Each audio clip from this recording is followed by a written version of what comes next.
நல்லார்க்கும் பொல்லார்க்கும் நடுவில் நின்ற தெய்வம், கல்லார்க்கும் கற்றார்க்கும் கண் கொடுக்கும் தெய்வம், நல்லார்க்கும் பொல்லார்க்கும் அருள் கொடுக்கும் தெய்வம், கல்லார்க்கும் கற்றார்க்கும் கண் கொடுக்கும் தெய்வம், சொல்லார்க்கும் சொல்பவர்க்கும் சுகமளிக்கும் தெய்வம், சொல்லார்க்கும் சொல்பவர்க்கும் சுகமளிக்கும் தெய்வம், என்னாலும் பொதுவிலாடும் சிவஞான தீபம், ஞான நடத்தவனே சிவஞான புரத்தவனே, வேத பரம்பொருளே முக்தி தசநாத சுதந்திரனே, நல்லார்க்கும் பொல்லார்க்கும் நடுவில் நின்ற தெய்வம், கல்லார்க்கும் கற்றார்க்கும் கண் கொடுக்கும் தெய்வம், சொல்லார்க்கும் சொல்பவர்க்கும் சுகமளிக்கும் தெய்வம், என்னாலும் பொதுவிலாடும் சிவஞான தீபம். அதாவது கல்லார்க்கும் கற்றார்க்கும் நல்லவருக்கும் பொல்லாதவருக்கும் சமமான பலனை அள்ளி தருகின்ற அற்புத கடவுள், உலகத்தினுடைய ஊற்று, உன்னதத்தின் திறவுகோள், பக்தியின் பரம்பொருள், பரமாத்மாக்கெல்லாம் பரமானந்தத்தை போதிக்கும் பரமானந்த சுரூபமாக வீற்றிருக்க அந்த பரமன் தெய்வம் இந்த இடத்திலே முக்தியாக இருக்கிறார். ஆனாலும் அகந்தி அகிலம் காத்து அலாலத்தை குடிச்சிட்டு அகிலத்தை காத்து நிற்கக்கூடிய இந்த ஒரு இறைவனுடைய சக்தி என்ன என்று சொல்வது? அஞ்சல் என்ற போதெல்லாம் அபயத்தை காத்து நிற்கும். எவ்வளவு பெரிய சக்தி! அஞ்சலங்கிட்ட வந்து நிக்குது. அதே நான் செருப்பணிந்து மிதித்த போதும் ஜெயம் கொடுக்கும் தெய்வம். யோசிச்சு பார்க்கணும். கடவுள், அதனால்தான் கடவுள். நாம் சிந்திக்கின்றோம் எத்தனையோ சிந்தனைகள். நம்மால் நமக்கே பயனா? நம்மால் நம் இல்லத்திற்கு பயனா? நம்மால் நம்மை சார்ந்தவர்களுக்கு பயனா? நம்மால் நாம் இருக்கும் இடத்திற்கு பயனா? நம்மால் என்னதான் பயன்? எதை எதை செய்தோம், எதை புண்ணியமாகவும் பாவமாகவும் செய்து கொண்டிருக்கிறோம் என்ற ஒவ்வொருவருடைய மனதிலும் சிந்தனை துளிகள் எழுந்தால், ஆனாலும் அறிந்து அகிலத்தை காக்காமல் விட்டிருந்தால் அந்த பரமாத்மா மனிதன் என்பதற்கே இடமில்லாமல் புல் பூண்டு மலை செடி கொடிகளாக மாறிப்போயிருக்கும் இந்த உலகமே. பேர்பட்ட கருணை உள்ளவன், ஆசைக்கோர் அளவில்லை, அகிலமெல்லாம் கட்டியாளனும் கடலின் மீதே ஆணை செல்வர் அழகேசர் நினைவாக அப்பொன் வைத்த பேரும் செய்த ரசவாத வித்தை கலைந்திடுவர் நெடுநாளும் இருந்து போகும் பேரும் நிலையாக வெய்யினும் காய கல்பம் தேடி நெஞ்சம் புண்ணாவார் எல்லாம் யோசித்த வேளையில் பசி தீர உண்ணுவதும் உறங்குவதுமாகவே முடியும். ஒன்றை விட்டு ஒன்றை பற்றி பாச கடற்குள் விழாமல் மனதற்ற பரிசுத்த நிலை அருள்வாய். நீக்கமர நெஞ்சிலெல்லாம் நிறைந்திருக்கும் பரிபூரானந்தமே. ஆசைக்கு அளவில் போய்கிட்டே இருக்கும். கடல் மேல கூட இருந்து அரசாளலாம், கடல் மீது கூட ஆணை செலுத்தலாம். ஆனால் ரசவாத வித்தைகள் செய்கின்ற சித்தர்களோ ஞானிகளோ காயகல்பத்தை தேடுகின்ற ஆசையில் போய்விட்டால் உண்பதும் உறங்குவதுமாகத்தான் போய் முடியும். அந்த மாதிரி மனசற்ற நிலை இருக்கக்கூடாது. பாசமற்ற நிலை வேண்டும். அதாவது பாசம் நான் சொல்றது போலியான வகையில். அந்த பாசமற்ற நிலையில் இறைவனை உணர்ந்தால்தான் எல்லாம் நமக்கு கிடைக்கும். அப்படிப்பட்ட பரம்பொருளான இந்த மூல கர்ப்ப கிரகத்திலே இருந்து முக்திநாதனாக வீற்றிருக்கக்கூடிய இந்த முக்தி பெருமானுடைய தரிசனம், சிவா என்பதற்கு எத்தனையோ பொருள்கள் எத்தனையோ விதத்தில் சொல்லப்பட்டிருக்கிறது. சிவாய நம என்பவர்க்கு எந்த நாளும் அபாயம் இல்லை. சிவனோடு ஒப்பார் இங்கு யார் உள்ளார் என்று எத்தனையோ பேர்கள் பாடி இருக்கிறார்கள். அன்றே எந்தன் உடலும் ஆவியும் உடைமைகள் எல்லாம் குன்றே என அணையாய் ஆட்கொண்ட போதே கொண்டில்லையோ இன்றோர் இடையூறு எனக்குண்டோ எம்முக்கண் எம்மானி நன்றே செய்வாய் பிழை செய்வாய் அதற்கு நானே நாயகம் என்றார். நன்றே செய்தாலும் பிழை செய்தாலும் நாம் நமக்காக ஏற்படுத்தி கொடுக்கின்ற ஒரு விஷயம்தான். நமக்குள்ளே நாமே ஏற்படுத்திக் கொள்கிறோம். அது மாதிரி எதை செய்தாலும் இறைவன் அருள் இல்லை என்றால் நடக்காது. நமச்சிவாய என்ற இந்த அற்புதமான 5 எழுத்து மந்திரத்தில் பஞ்சாட்சரனாக வீற்றிருக்கக்கூடியவன் முக்தியினுடைய காரண காரியங்கள் என்ன தெரியுமா? ஒரு சந்நியாசி, ஒரு சாது, ஒரு பைராகி அல்லது மகான் எந்த நிலையில் இருப்பவர்களுக்குத்தான் முக்தி கிடைக்கும் என்பது பக்திக்கு அல்ல.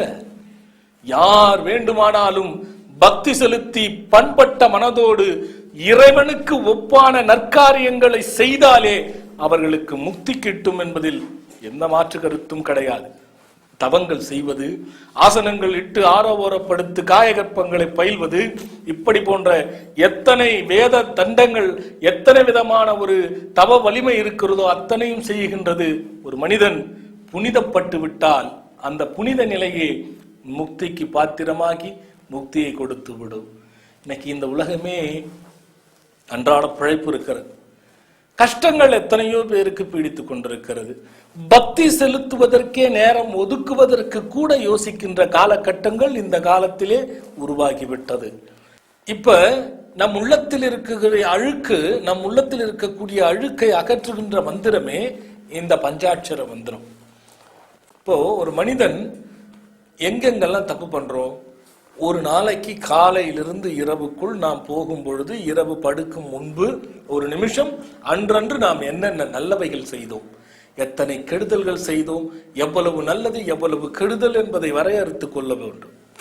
அப்படி செய்யும் பொழுது படுத்து உறங்கும் முன் இந்த பஞ்சாட்சர நமச்சிவாய நம என்கின்ற மந்திரத்தை 5 முறை ஓதி படுக்கும் பொழுது மிகப்பெரிய ஒரு கூற்றுக்கு நாம் பாத்திரமாகும். அப்ப பக்திக்குள்ள போகும். மனிதன் தவம் எழுதும் போது சக்கர ஆதாரங்கள் வேணும். இப்படி தவம் செய்யணும், இப்படி இருக்கணும், அனிமா, லகிமா, பிராகப்தியம், பிராப்தி, ஈசத்துவம், வசித்துவம் என்று எத்தனை அற்றமா சிட்டிகள் இருக்கிறது.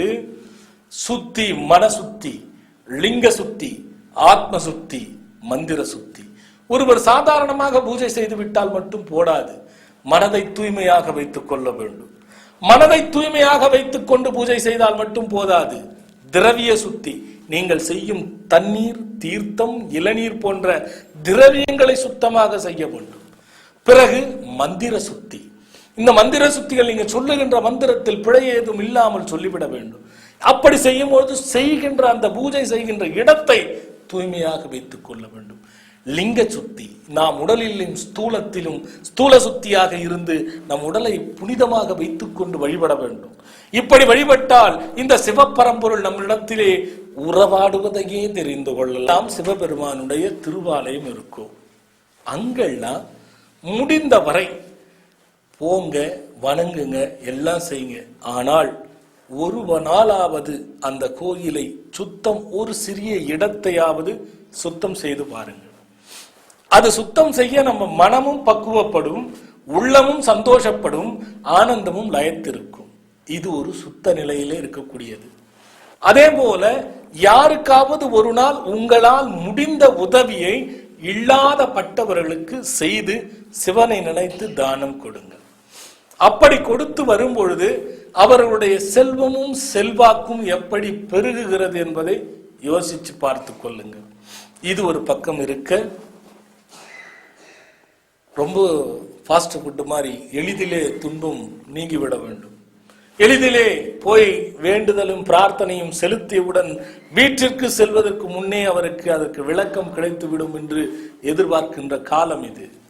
எவ்வளவு பெரிய ஞானம் வேண்டும், எவ்வளவு பெரிய அற்புத இறைவனுடைய அருள் பெற வேண்டும் என்றால் எவ்வளவு கடினம் பெற வேண்டும். எளிதில் பக்தியால் மட்டும்தான் இறைவனை அன்பு செலுத்தி வசிய செய்ய முடியுமே தவிர வேறு எதினாலையும் செய்ய முடியாது. இப்போ எளிமையில இந்த முக்தீஸ்வரருக்கு இப்போ கீழே போயிட்டு இருக்கிற மந்திரத்தை எழுந்து நின்று படிங்க. இந்த மந்திரத்தை நீங்க சொல்லுங்க, எல்லாம் சிம்பிளா தான் இருக்கும். இந்த மந்திரத்தை நீங்க சொல்லி வர வர வர வர உங்களுக்குள்ளே ஒரு இனம் தெரியாத பக்தி பெருக்கெடுத்து ஓடுகின்ற சந்தோஷ நிலை தெரியும். வாழ்வில் நல்ல ஒளி வீசி பிரகாசிக்கக்கூடிய பண்பட்ட பக்தியோடு பெரும் நிலை யோகத்தை கொடுக்கின்ற சக்தி இந்த முக்தீஸ்வரனுக்கு உண்டு. தரிசனத்தை காணுங்கள். ஓம் ஸ்ரீரமணாய நம. ஓம் பரம்பொருள் பக்தி வித்தகாய உடல் சுபிட்சத்யாய மந்திர குருநாதராசிரமத்யாய மந்திர சித்தைத்த மகாபிரபு.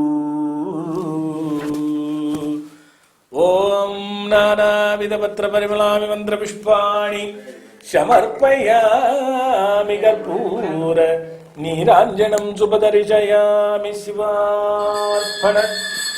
ஓம் ஓம் கற்பூர நீராஞ்சனாஸ்தோ சர்வயோகாய நமஸ்துதாய நமஸ்துதாய நமவோ.